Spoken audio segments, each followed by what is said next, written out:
My topic is kindness, influence, trust, and healing in healthcare.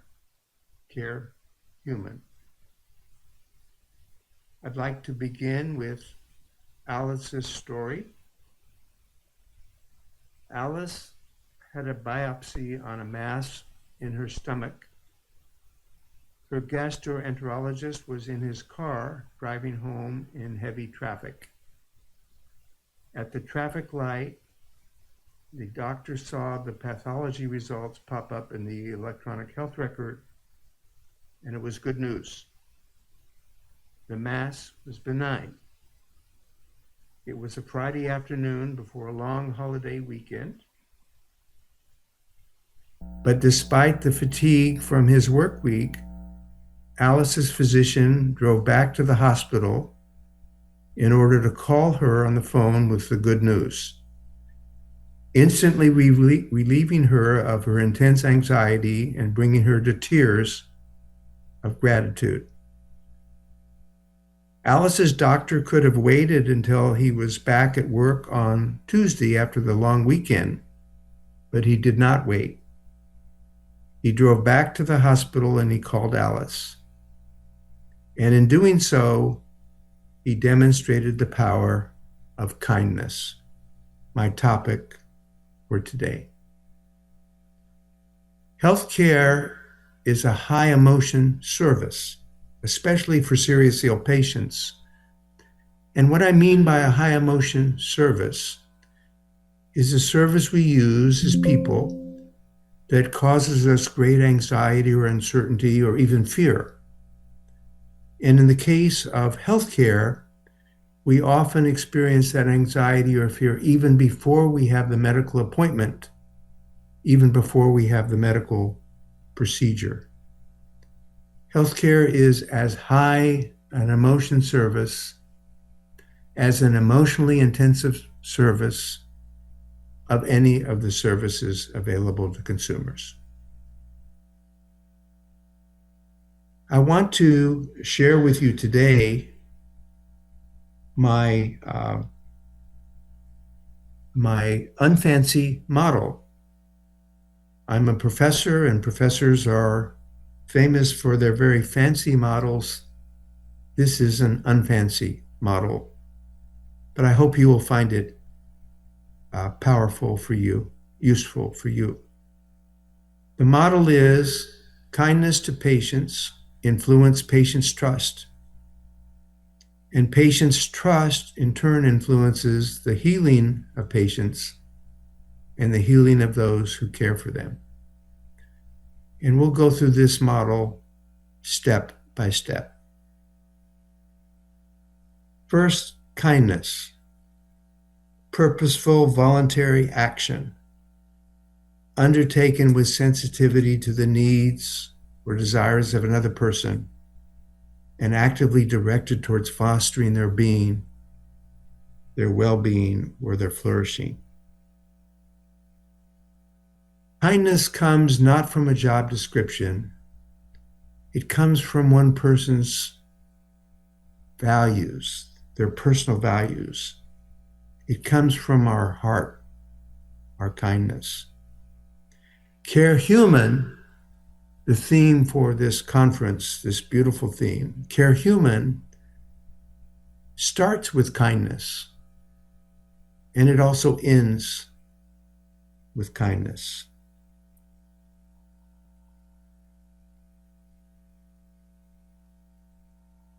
Kindness, based on the research I've been doing with clinicians and patients for more than 20 years now, kindness is presented in 6 different dimensions, 6 different lenses that we can think of for kindness.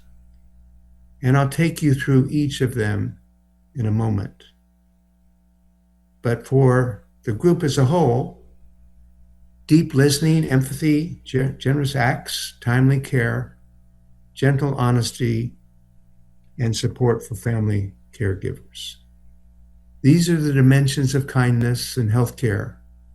based on the research that I've been doing for many years across the United States and in some cases in Europe and in your country as well. First, deep listening.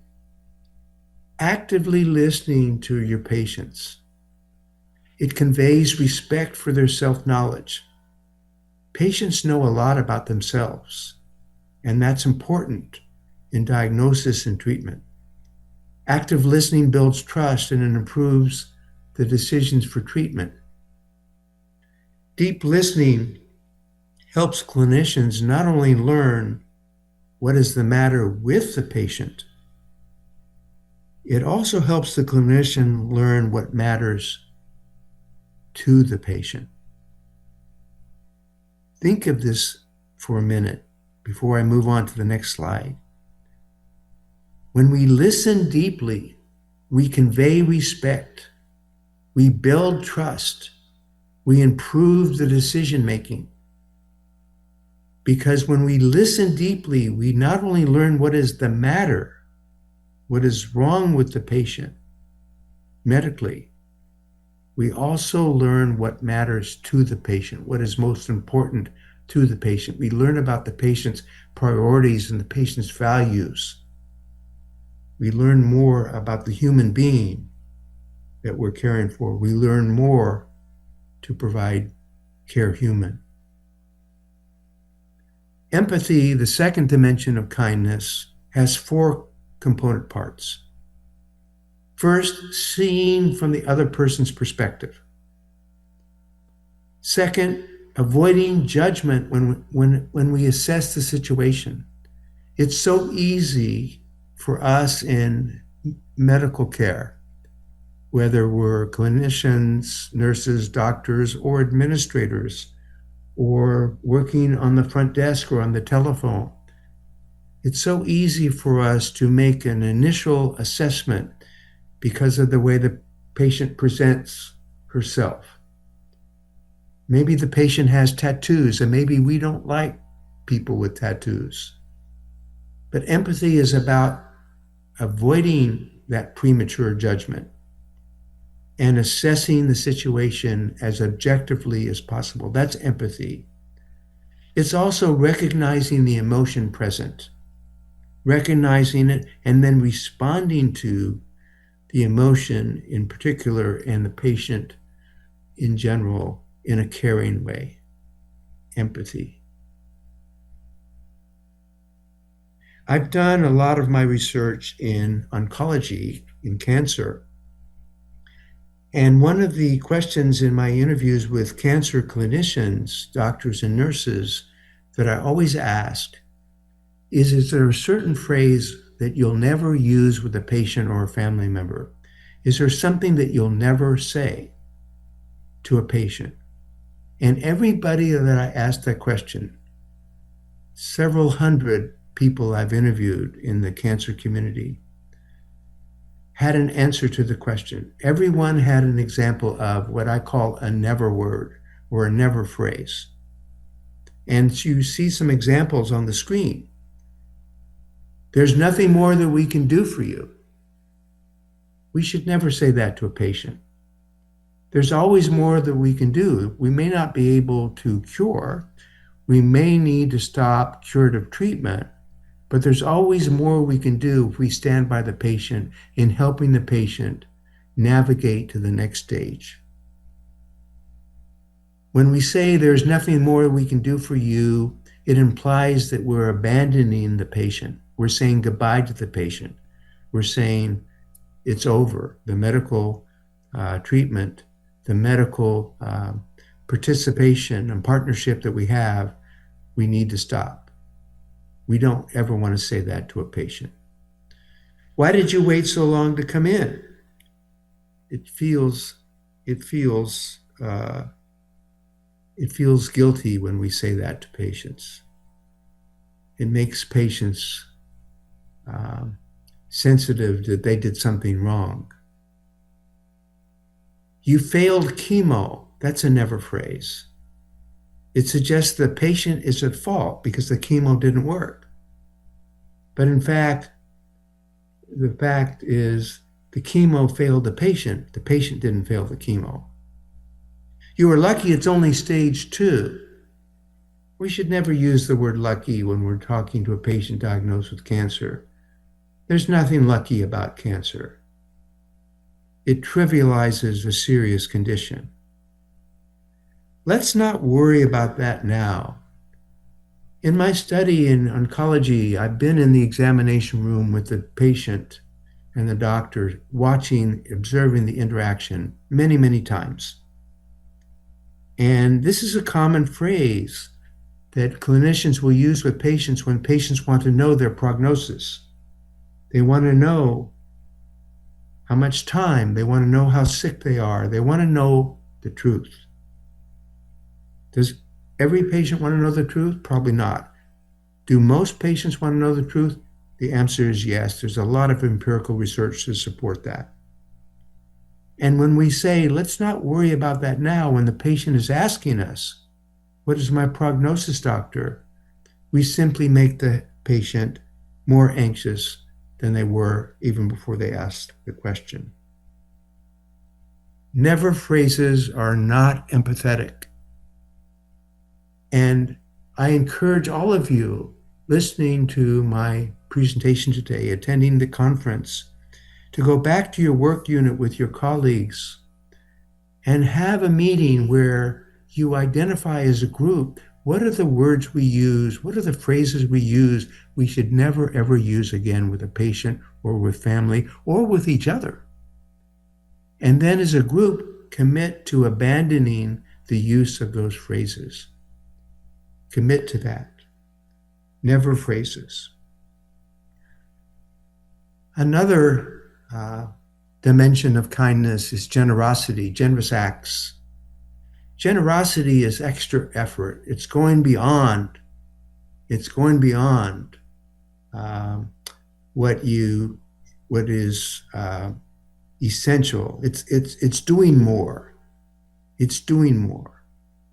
It's sharing of your resources, which can be your time, it can be your empathy, it can be your effort. It's sharing of your resources to fill a need in a way that uplifts both the giver and you as the giver and the recipient. So I want to, on this slide, I want to explain the concept of volunteerism. When we think of volunteers in healthcare, we think of the people who help out with at the hospital but don't get paid. They're volunteers. But in truth, we're all volunteers, all of us, including those of us who get paid for our work. And what I mean is, with volunteerism, is I mean discretionary effort. Every one of us, every day in our work, make decisions continually about how much discretionary effort we are going to provide to the other person asking for our help. It could be our colleague, our co-worker, or it could be our patient, or it could be a family member. Volunteerism, discretionary effort, is the difference. It's a difference between the amount of effort and care you put into your work and the minimum amount of effort and care you put into your work. So the difference between the actual amount of effort and energy you put into your job in serving another person and the minimum amount required to avoid any kind of penalty on your job, it's discretionary, it's voluntary, it's extra effort, and it's kind. Extra effort on behalf of serving the person who's in front of you, who's asking for your help, who's depending upon you. Extra effort is kind. Generous acts. I want to tell you the story of Susan. Susan was my student 7 or 8 years ago in my course at the university. She was my student, and she's now in her 20s and she's now healthy. But when she was 14 years old, she was diagnosed with brain cancer. and then was scheduled for brain surgery. And when she wrote a term paper for my course, she wrote this story, and I'm going to read you this one paragraph from her story. She said, when Ava, my nurse, came by before surgery, she looked me in the eyes and she said, Susan, I'm going to braid your hair back so we only have to shave what we need. What Ava did shaped how I viewed myself every time I glanced in the mirror during my recovery, and whenever I walked into my school surrounded by normal girls.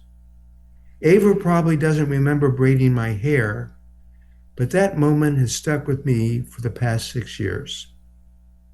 Ava surely had other tasks to do. She surely was busy, but she took the time to braid my hair anyway. An act of discretionary effort. Performing these actions, these kind actions, these extra efforts with intention is a way to reconnect with our purpose in healthcare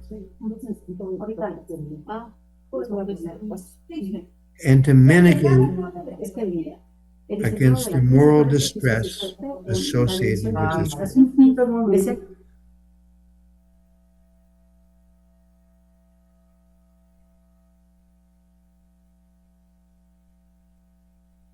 The next dimension of kindness is timeliness, timely care. Timely care is particularly important in high emotion services like healthcare, because heightened emotions are likely to intensify the need for timeliness. Timeliness is often controllable, even in healthcare. There's so much waiting in healthcare, but often we can reduce the waiting if we make our service system more efficient, and also if we take an empathetic and discretionary effort approach to our work. Timeliness is often controllable. Waiting, we've all been patients. Every one of us has needed health care in our lives and in our families' lives. And waiting for a long time for a medical appointment we need, waiting for a long time for a diagnosis that we are so anxious to receive, waiting for a long time for a treatment that we need because we're in pain and because we're in despair and because we're scared. Waiting in healthcare can be suffering, another form of suffering. So timely care is kind care. And then there is a fifth dimension, and that's gentle honesty. Asking patients how much they want to know about their condition, their illness, is informative and it's kind. Most patients want to hear the truth, but they need to hear the truth in the right way. They need to hear the truth in honest and well-chosen words, words that convey a sense of partnership and that help patients make the decision that is right for them. Gentle honesty is kind. For example, from one of my many interviews I've done in my oncology research, a nurse told me this: a doctor can say, we can continue treatment, or we can just do supportive care. We have to take the word just out of the sentence. Wow, think about this for a minute. When a doctor says we can continue treatment or we can just take supportive care, we can just take supportive care out, then you're putting your thumb on the scale and signaling to the patient that you, as the doctor or the nurse, as the clinician, you favor continuing treatment. But what about when we continue treatment that has no real possibility of cure or remission and is simply going to make the patient sicker as well as cost more money? Is that kind? It is not.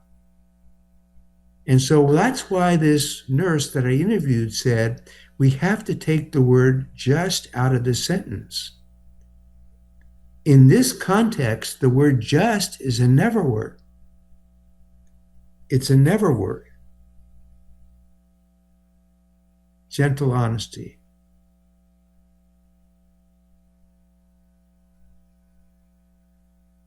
And finally, the sixth, last but not least, dimension of kindness is support for patients' families. It must extend in healthcare beyond the patient to the family, especially when there is serious disease or illness or injury. Supporting family caregivers in a role that they are often ill-prepared to perform, both cognitively and emotionally, bridges kindness and practicality. We have to do more for the family than we often do.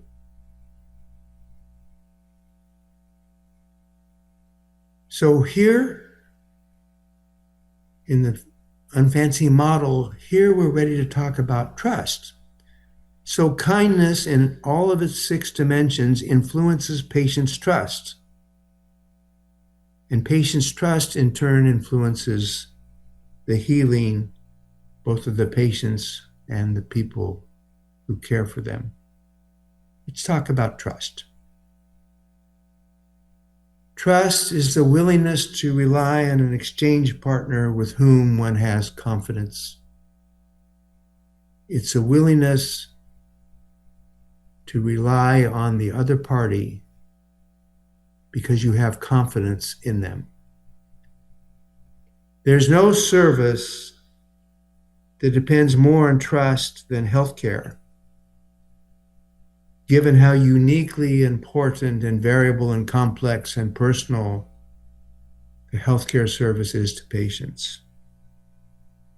There's no service, of all the services we use as consumers, there's no service that relies more on trust, that depends more on trust, that requires more trust than the service that you perform. All of you at this conference today. It's the bedrock of how clinicians establish genuine relationships with their patients.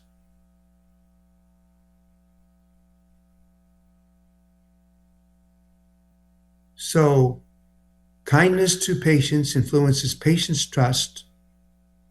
Patients' trust influences their healing and the healing of those who care for them.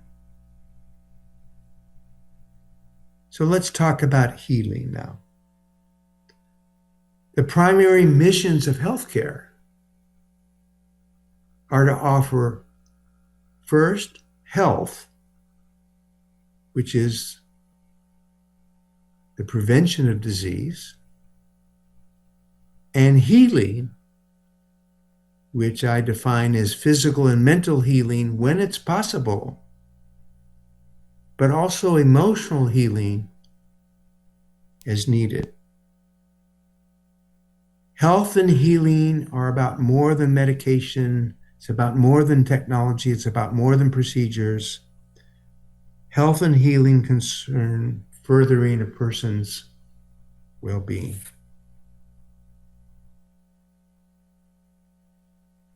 This is one of my most important slides. I hope they're all useful to you. Obviously, I want every slide to be important, but this slide is one of the most important. We can heal even when we cannot cure.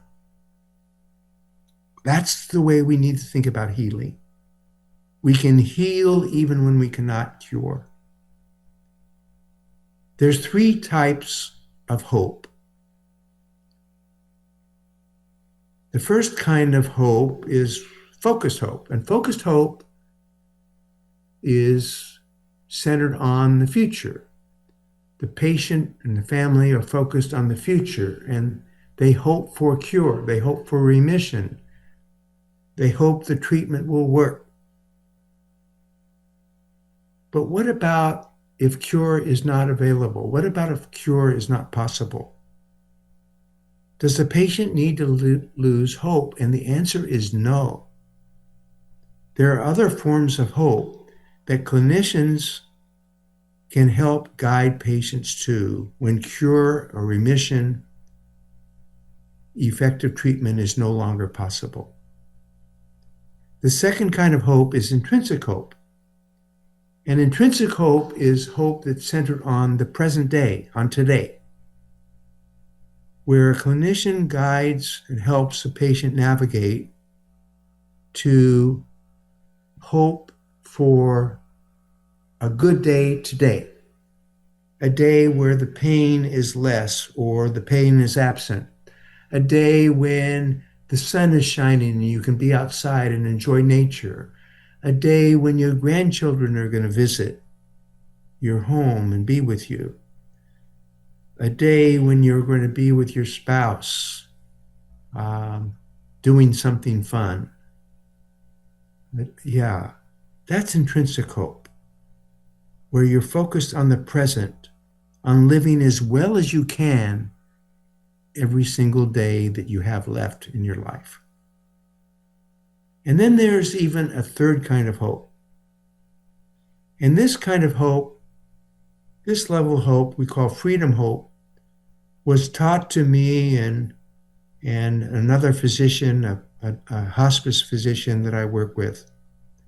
It was taught to us by a parent whose child was dying and did die from brain cancer at the age of 6. And she taught us a third kind of hope, freedom hope. And she taught us that there comes a time when it's time to, whether for yourself or for your child or for your loved one, it's time to allow them to fly with the angels, to give them the freedom to let go of all the treatments, of all the medication, of all the side effects, of all the fear, to give them the freedom to let go. If we can think of all 3 kinds of hope instead of just the focused hope for a cure, then we are in position, especially those of us in clinical work, we are then well positioned to feel confident in telling patients gently but honestly the truth about their condition and the prognosis without them losing hope, helping them navigate to a different kind of hope. So this is why I say this slide is particularly important. So here is my proposition. Just have a few more slides to go before I finish. This too is a very important slide because everything that I've talked about today leads up to this slide, this proposition. Kindness influenced trust, combined with competence influenced trust, has stronger effects on healing than competence influenced trust alone. Now, think of it this way. Those of you that are clinicians, those of you in the audience today listening to me present, who are nurses or doctors or other clinicians who actually provide treatment. When patients come to see you for the first time, they are assuming that you are competent. They are assuming, if you're a nurse, that you know what nurses are supposed to know. If you are a doctor or surgeon, you know what a doctor needs to know. If you're a surgeon, you know how to do the surgery that you're going to do. They are assuming you're competent unless their experience with you as time goes on shows them that you're not.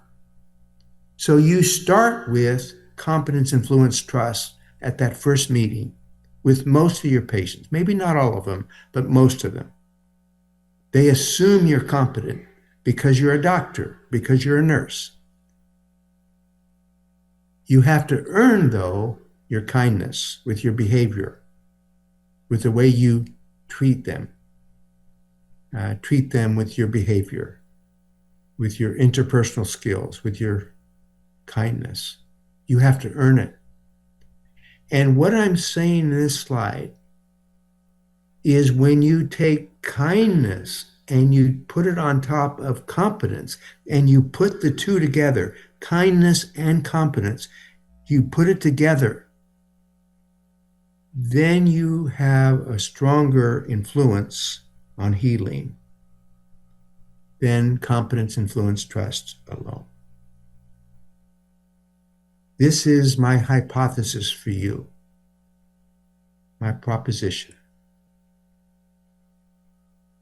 So, just in wrapping up with the last few slides, kindness, influence, trust encourages effective shared decision-making in which patients are well-informed and their voices are heard. It influences their therapeutic alliance in which patients believe the clinician has their best interests at heart. It encourages relational strength between patients and their clinicians, contributing to patients and clinicians' sense of psychological safety in communicating honestly with others. Psychological safety is so important in healthcare. What that means is I feel safe as a patient telling you, my doctor, my nurse, the truth, my truth. And that you as a clinician feel safe in telling the patient or family member the truth. Again, gently, in carefully phrases and words, but telling them the truth. And continuing, kindness, influence, trust encourages improved patient follow-through on their treatment. It encourages reduced patient anxiety. It encourages less decisional regret after the decision is done, after the treatment is performed. It encourages more humane end-of-life care. I've done a lot of study on end-of-life care in my country, in the United States, and we're performing poorly.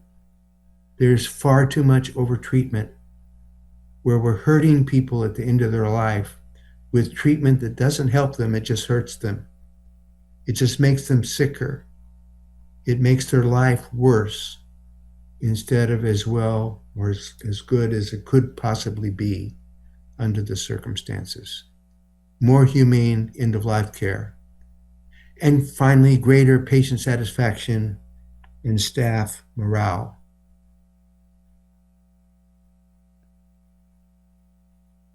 So these are the take-home points. This is what we've talked about today.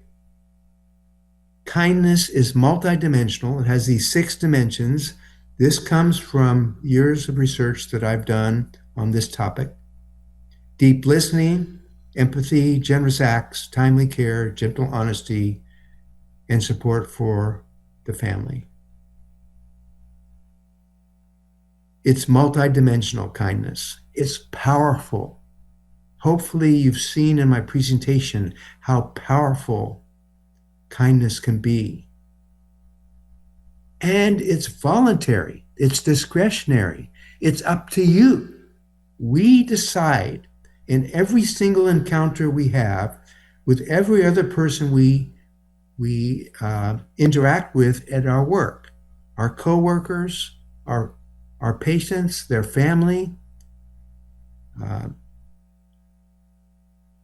It's voluntary. We decide how much extra effort, how much discretionary effort, how much extra effort, how much volunteerism we are going to put into the service we are providing to another person. We decide. We make that decision. We are volunteers. Kindness can be a life vest in a sea of suffering.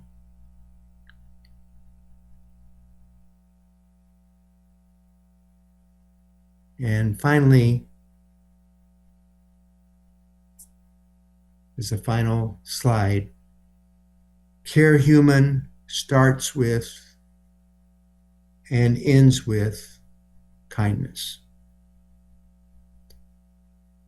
I thank you very much for your attention today. I'm going to stop sharing my screen, and hopefully we have a few minutes for some questions. Bueno, vamos a dar inicio a la sesión de preguntas al Dr. Len Berry. Thank you very much, Dr. Barry. I have two questions for you. The first one is in your perspective of kindness, how can we deal with the problem of the overcrowded consults, the burnout of our physicians? We in Mexico have this problem that we have a lot of consults, a lot of patients, so sometimes it's very hard to maintain the kindness, to maintain the timeless, to maintain the deep listening. How do you have some words for us in this part? Yes, I do. It's a good question. It's a fair question. Your work as clinicians is very hard work. It's among the hardest professions as clinicians that exist. And just like in your country, in our country too, we often deal with overcrowded waiting rooms, with too many patients, with less time to interact with patients than we would want to have. We would want to have more time than we have. But even if we have less time, and even if we have more patients waiting for our attention, that is optimal. Even when we have very little time, and even when we have too many patients, we can still be kind. We can still be kind. And even if we have 3 minutes instead of 5 minutes, or 5 minutes instead of 10 minutes with the patient, that 5 minutes or that 10 minutes needs to be 10 minutes of kindness, or 5 minutes of kindness, of gentle honesty, of listening as best we can. And when we run out of time, we explain to the patient as best we can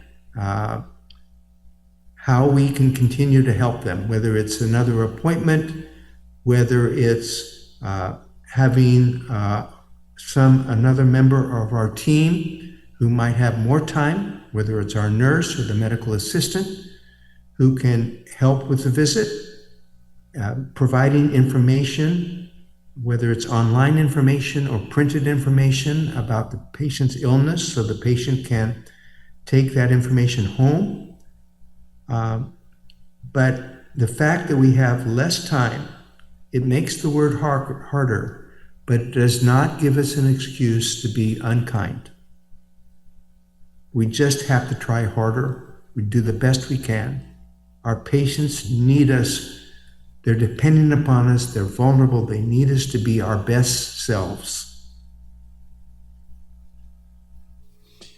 Thank you very much. May I have another question? One more. Here in the National Academy of Mexico, there was a question made for one of the physicians, and the question was, in which part of the medical education we lost the kindness? In which part of the medical educations we try to play the role of gods, or try to play the role of the leaders of the medicine? In your words, in which part we lost this kindness, or we lost this part of being human, to be a machine, to be a ChatGPT that has all the results, all the answers? Thank you. Yes, it's a complex question. I don't have a full answer. The speaker who is following me, my good friend, Dr. Barish, that's a good question for him too, because he can follow up with me, but let me give it a shot. But let's ask that question again to Dr. Barish when he speaks. And that is that we, in too many of our medical schools in my country and probably in yours, we fail in medical training, medical school training, and in residency training. We fail to spend much time on interpersonal behavior, interpersonal skills, communication skills, and overall kindness to our patients and what that means. We're so focused on the science, and we need to focus on the science in order to be good doctors clinically. But to be a great clinician, you need to be more than competent. As I've explained in my presentation, to be a great clinician, you need to be both competent and kind. One without the other defeats the needs of the patient.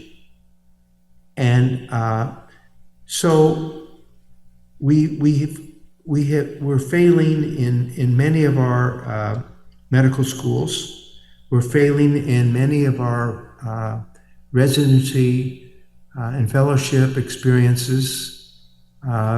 If a new doctor who's just graduated from medical school gets a poor mentor, a poor role model, once they're in residency training, then we fail again. And we have to give our newest trained doctors, we have to give them the best role models, the best teachers. And that's what you're trying to do, my friend Enrique, with your Care Human initiative, is you're trying in your country to move this forward, to put kind care central to a delivery of medical care rather than a peripheral, I'll get to it if I can, concern. You're trying to make kindness central. And that's what we need to do throughout all of our efforts in medical education, both in medical school, in post-medical education, and throughout our education in our entire careers. We have to continue to learn more about the possibilities of kindness. Len, thank you very, very much. Unfortunately, we have to stop here.